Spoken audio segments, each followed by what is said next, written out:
Womenomics started in 2013, and it was one of the policies of the Shinzo Abe government. Shinzo Abe decided that Japan had a terrific resource, and the resource was a very highly educated female population, but the population's mostly at home. And so he realized that if women were working in the workforce and were greater participants in the labor force, you could actually grow the economy. Womenomics are the policies that encourage women to go back to work in the Japanese economy.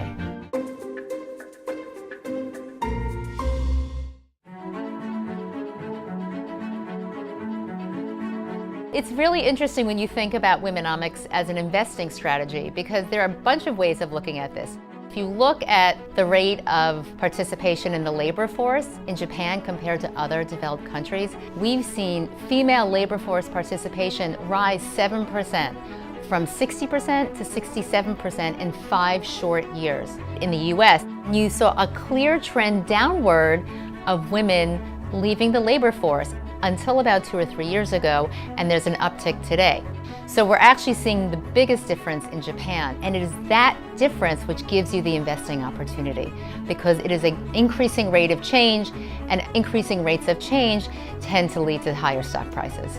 So Womenomics is a proxy for growth. So if you're looking at companies that are selling products to women, and the women have greater economic power and are in the labor force, we think that's a lens for finding growth companies. Companies with over 300 people are actually required to report to the Japanese government when they promote women. And there are also tax breaks if you promote women to senior levels.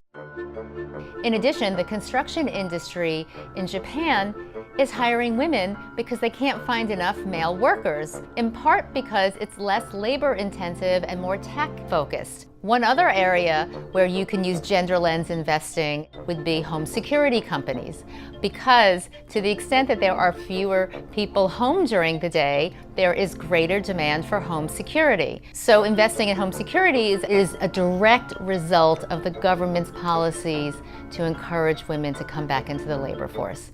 I think that one of the biggest misconceptions about gender lens investing is it's much more than how many women are on boards or how many women in senior management. It's really about the entire construct of the economy and business with a focus on gender. Now is actually the time to invest capital in Japan. It's clear that this government with this central bank is very committed to economic growth, and they're implementing social and economic policies to make sure that happens.